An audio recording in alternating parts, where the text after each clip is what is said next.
Bonjour les amis, j'espère que vous allez bien et que vous vous portez bien également, que vous vous préparez pour le mieux pour l'examen à venir. Je fais cette petite vidéo pour attirer votre attention sur les énoncés des cas cliniques. Alors, je vais prendre un exemple.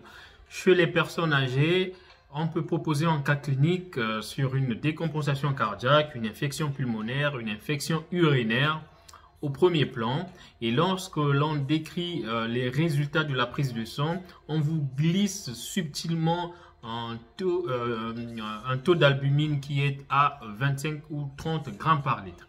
Et à la fin de l'énoncé, on vous demande la prise en charge de cette pathologie ou la prise en charge de cette personne âgée. Et lorsqu'on est concentré, focus sur le diagnostic principal, on peut être amené à oublier la prise en charge de la dénutrition chez la personne âgée, qui est un problème qui est très récurrent, très fréquent. Donc, pour éviter les risques d'oubli des éléments importants que vous trouvez déjà en lisant l'énoncé du cas clinique, je vous suggère de marquer sur le brouillon ce diagnostic déjà de dénutrition et de regarder, de jeter donc un coup d'œil sur votre brouillon une fois que vous êtes en train de répondre aux questions ou une fois que vous avez fini ou que vous avez pensé fini de traiter le cas clinique. Cela donc vous évitera de laisser traîner des points gratuits. Donc, cette vidéo, je vais proposer ici une petite structure pour répondre à cette question, même si elle n'est pas véritablement formulée dans l'énoncé du cas clinique. Mais lorsque vous avez une personne âgée qui consulte, ou en tout cas qui est hospitalisée pour infection urinaire et a un taux d'albumine à 25 grammes par litre, il y a une dénutrition associée. Il faut donc la prendre en charge. Et donc pour ce faire, moi je vous propose 4 éléments. Le premier élément, c'est de préciser que la prise en charge de cette personne âgée doit être pluridisciplinaire, qui doit donc associer le gériatre, associer également le nutritionniste ou le diététicien. Et le deuxième élément à marquer, c'est de dire que vous avez premièrement des conseils nutritionnels à donner. Deuxièmement, l'enrichissement de l'alimentation. Et troisième élément, c'est la nutrition entérale. Alors, je reviens très rapidement, très succinctement sur ces 3 éléments, parce que vous êtes sans oublier que vous prenez besoin en fait de s'éterniser sur cette prise en charge. On n'est pas obligé de donner tous les détails, mais au moins de proposer des éléments qui vont donc permettre de gagner des points et d'avancer.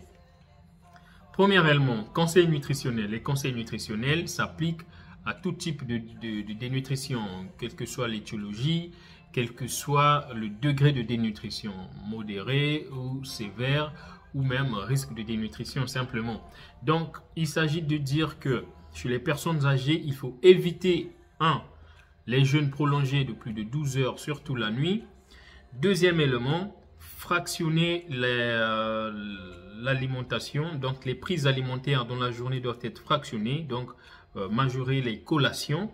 Troisièmement, stimuler l'appétit de la personne en ajoutant donc un aspect agréable à la présentation des aliments.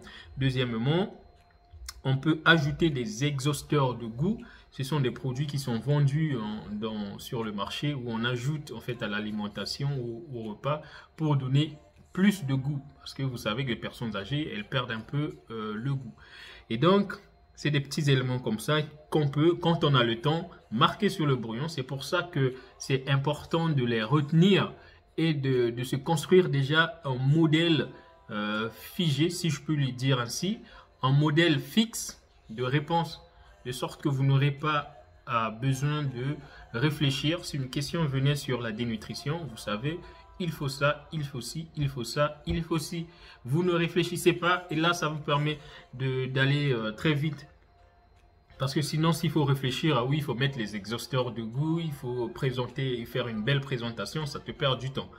Mais si on les a en tête, on peut les écrire très succinctement avec des tirets comme on fait d'habitude. Ensuite, dernier élément des conseils nutritionnels, c'est d'adapter la texture des aliments en fonction de l'état bucco-dentaire de la personne ou encore de l'existence des troubles de déglutition. Donc, régime mouliné ou régime lisse. Deuxième élément dans la prise en charge de la dénutrition, c'est l'enrichissement de l'alimentation. Alors, ceci permettra d'augmenter les apports énergétiques sans pour autant augmenter le volume des repas. Et pour cela, on va donc enrichir les repas avec soit de la crème fraîche, du beurre fondu, du lait en poudre, ou encore d'autres éléments comme des compléments nutritifs ou nutritionnels oraux, les CNO, qui sont vendus sur le marché, je crois, en pharmacie, et qui sont des produits prescrits par le médecin. Ce sont des produits qui permettent donc d'augmenter justement la quantité, les apports énergétiques et protéiques, d'accord, sans pourtant augmenter le volume. Donc, ça apporte environ 400 kilocalories d'énergie et 30 grammes de protéines par jour. Et ils peuvent être consommés soit en dehors des repas ou alors au milieu des repas. Voilà. Donc, deuxième élément, c'est donc l'enrichissement de l'alimentation avec des compléments nutritionnels oraux ou alors enrichir avec du sucre en poudre, du jambon mixé, de l'huile, de la crème fraîche, de la poudre de lait et ainsi de suite.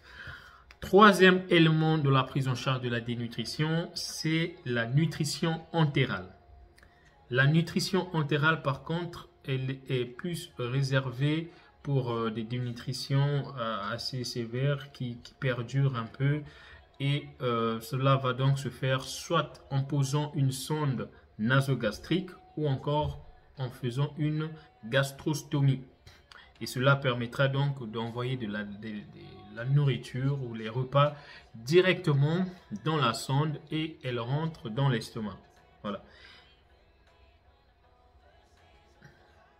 Voilà, c'est tout pour la prise en charge de la nutrition de façon globale. C'est donc de donner ces quelques éléments qui nous permettent de gagner quelques points. Enfin, je voulais juste dire qu'il y a aussi la nutrition parentérale, mais qui est très controversée, enfin, qui n'est pas très utilisée en gériatrie, avec des risques de thrombose et d'infection que cela entraîne.